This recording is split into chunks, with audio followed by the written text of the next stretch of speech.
Sceptre जिसे भी अपना मालिक चुनेगा वो उसकी सारी पावर्स इस्तेमाल कर पाएगा। लेकिन अगर सेप्टर ने किसी को अपना मालिक ना चुना हो और वो पर्सन रॉयल फैमिली से हो तो फिर वो सीक्रेट टेक्निक का इस्तेमाल करके उस सेप्टर की पावर्स को इस्तेमाल कर सकता है, लेकिन उसके बदले में बहुत बड़ा बलिदान भी देना पड़ता है। इसलिए रॉयल फैमिली का कोई भी पर्सन उसे इस्तेमाल नहीं करना चाहता। फिर एल्विया जिनफेंग से पूछती है कि तुमने वी को धोखा देकर मुझे सेप्टर देने का क्यों तय किया। जिनफेंग कुछ बताए उससे पहले ही मेड ने आके बताया कि मॉली यहाँ पे आया है। तो फिर जिनफेंग जाने लगा और मॉली जब यहाँ से आ रहा था तब वो जिनफेंग की ओर कोल्ड नजरों से देख रहा था। उसके जाने के बाद मॉली एल्विया से कहता है कि माय क्वीन, अब आपने वी को पकड़ लिया है तो फिर आप उसे जल्दी से मार क्यों नहीं डालती। एल्विया कहती है क्योंकि मैंने नन जिनफेंग को प्रॉमिस किया है अगर वो मुझे राजा का सेप्टर ला के देगा तो फिर मैं वी को हर्ट नहीं करूंगी। मॉली कहता है इसका मतलब कि आप वी को पनिश नहीं करने वाली। तो फिर मेरे फादर का क्या, उसने मेरे फादर को मार डाला था। एल्विया कहती है बिल्कुल भी नहीं, मैं उसे हमेशा के लिए जेल में रखूंगी। मॉली कहता है अगर ऐसी बात है तो फिर मुझे उस पे नजर रखने दीजिए, मैं वादा करता हूँ कि मैं उसे जान से नहीं मार डालूंगा।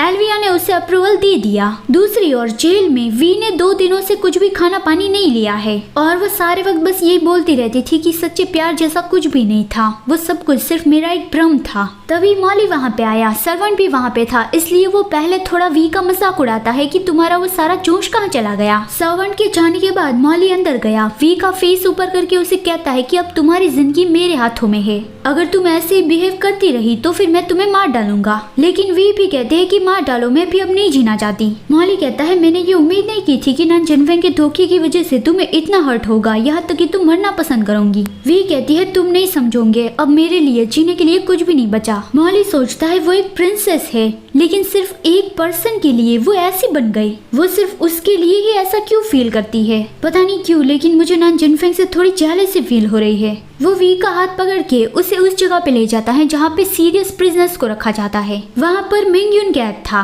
कुछ दिनों पहले क्वीन ने उसे पकड़ लिया था और वो हर रोज उसे टॉर्चर कर रही थी। उसे हर रोज बहुत ही पेनफुली टॉर्चर किया जाता था, यहाँ तक कि उसकी आंखें भी निकाल दी गई। मिंगयुन ने जब वी की आवाज सुनी तो वो कहता है कि फाइनली आप आ गई, मैंने सुना कि आपको सेप्टर मिल गया है, तो क्या आपको राजगद्दी मिल गई, और मुझे माफ करना, अब मैं आपका साथ नहीं दे पाऊंगा। वी एल्विया पे गुस्सा करती है कि वो ऐसा क्यों कर रही है, जिन भी लोगों से मैं प्यार करती हूँ वो उसे टॉर्चर करके उसे मार क्यों डालना चाहती है। मिंगयुन और हुआन मेंग सिर्फ वो दोनों ही वी के पूरे दिल से वफादार थे। एल्विया ने एक को तो मार डाला और दूसरे को यहाँ पे टॉर्चर कर करके मार रही है। वी मॉली से कहती है कि मॉली प्लीज मिंगयुन की मदद करो, उसे यहाँ से बाहर निकालो और उसके बदले में मैं कुछ भी करने के लिए तैयार हूँ। तुम अपनी माँ की मौत का बदला लेना चाहते हो ना, मैं अपनी जान भी देने के लिए तैयार हूँ।